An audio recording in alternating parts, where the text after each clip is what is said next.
Explore the Bible in 1 year with us. Day 21. Genesis 21, John 21, Psalms 35 and 36. Presented by Mount Vernon Wilderness House Gathering. Selection highlighted in yellow indicates a prophetic pronouncement of the coming Messiah, Christ, first or second coming. Genesis 21, Holman Christian Standard Bible. The Lord came to Sarah as he had said, and the Lord did for Sarah what he had promised. Sarah became pregnant and bore a son to Abraham in his old age, at the appointed time God had told him.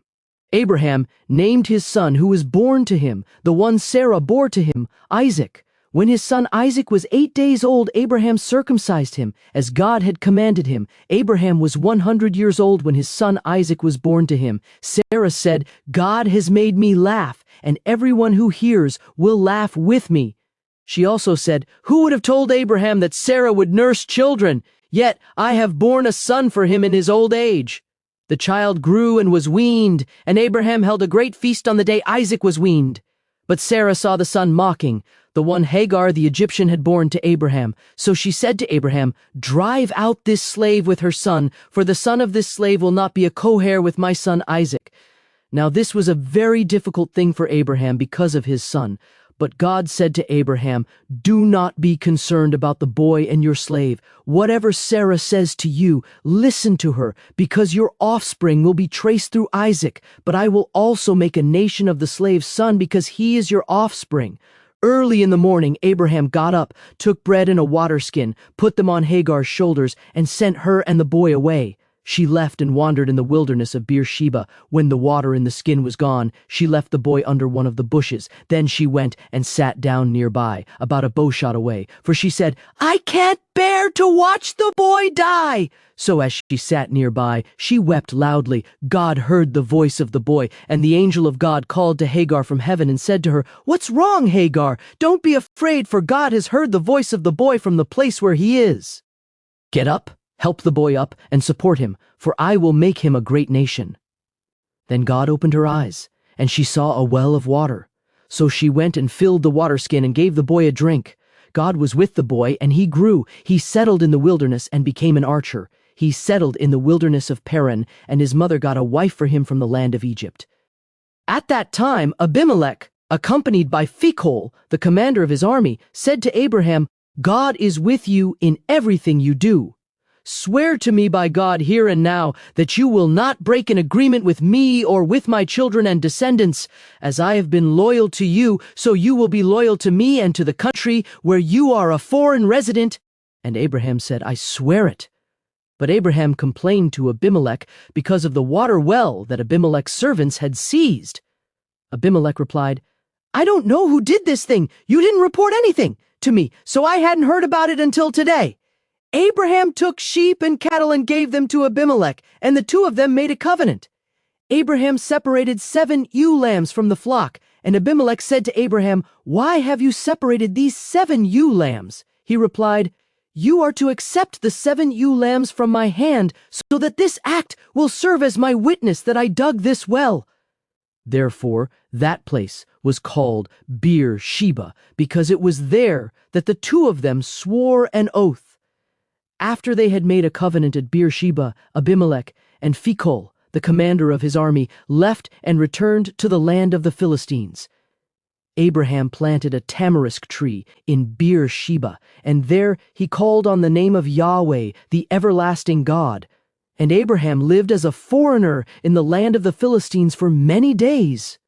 John 21, Holman Christian Standard Bible. After this, Jesus revealed himself again to his disciples by the Sea of Tiberias.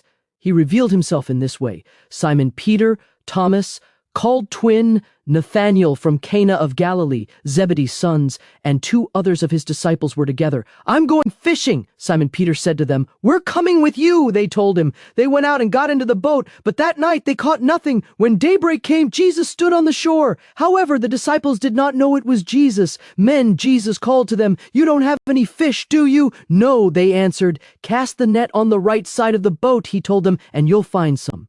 So they did, and they were unable to haul it in because of the large number of fish.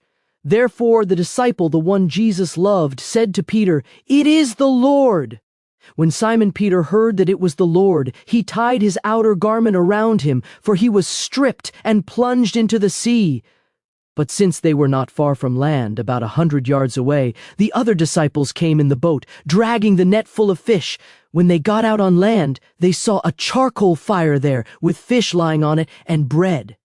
"Bring some of the fish you've just caught," Jesus told them. So Simon Peter got up and hauled the net ashore, full of large fish, 153 of them. Even though there were so many, the net was not torn. "Come and have breakfast," Jesus told them.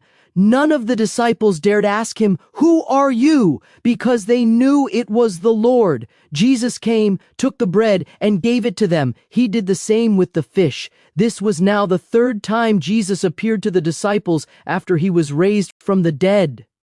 When they had eaten breakfast, Jesus asked Simon Peter, "Simon, son of John, do you love me more than these?" "Yes, Lord," he said to him, "you know that I love you. Feed my lambs," he told him. A second time he asked him, "Simon, son of John, do you love me?" "Yes, Lord," he said to him, "you know that I love you. Shepherd my sheep," he told him. He asked him the third time, "Simon, son of John, do you love me?" Peter was grieved that he asked him the third time, "Do you love me?" He said, "Lord, you know everything. You know that I love you. Feed my sheep," Jesus said. "I assure you, when you were young, you would tie your belt and walk wherever you wanted. But when you grow old, you will stretch out your hands, and someone else will tie you and carry you where you don't want to go." He said this to signify by what kind of death he would glorify God. After saying this, he told him, "Follow me." So Peter turned around and saw the disciple Jesus loved following them.